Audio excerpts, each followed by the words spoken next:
Now, the reason why I start with breathing is because your breath is probably the most powerful tool you all have. It's free and available to you all the time. We're living in a time of chronic anxiety, and the reason I'm telling you this story is because I started modeling at 15, and I went into a world where everybody thought, wow, modeling, that's amazing, you know, it's the best job in the world, and outwardly it was.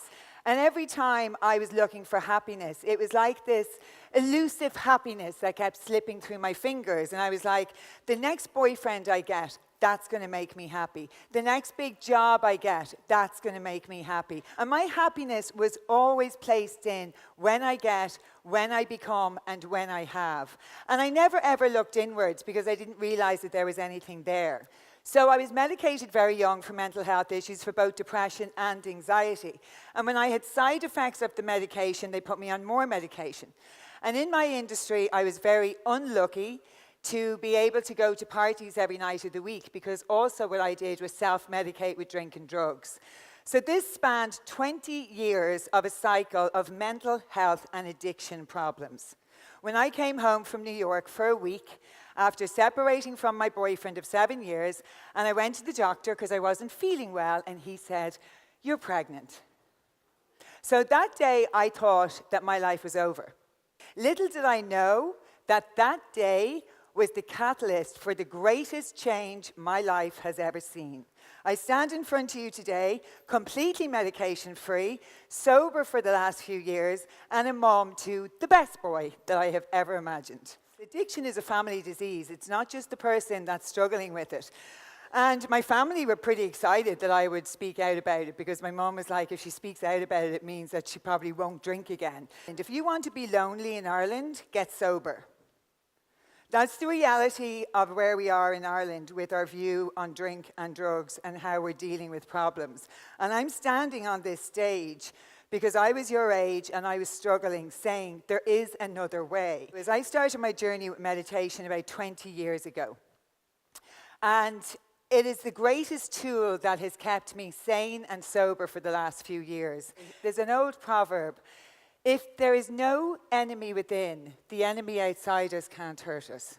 From a very young age in Ireland and in the Western world, we're told to go against our gut instinct. I have no idea why at some stage in human history we decided that only our good feelings were valid. If you're a human being, you're entitled to feel the full range of human emotions, and that means you're entitled to be sad, you're entitled to feel low, you're entitled to feel depressed sometimes, you're entitled to feel envious of people. These are all human emotions that we have a right to feel.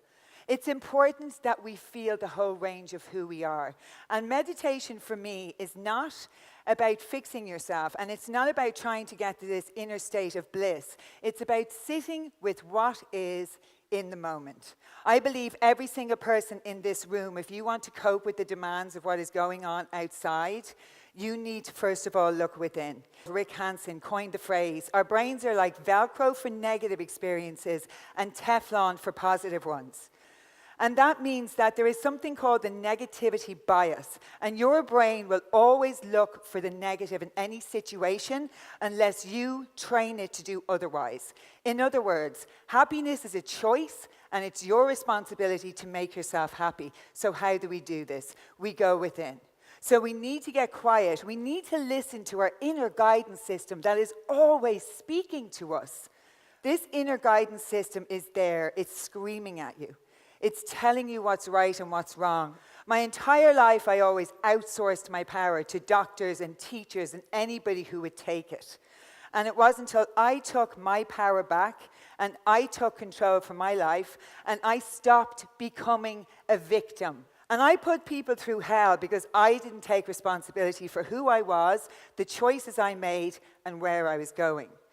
I believe, and I work with young people all the time, that you guys are far more conscious than we ever were, because you already get it. You're already there. You already know that you're connected. So tune into that, go within, and as I always say, just breathe. Thank you.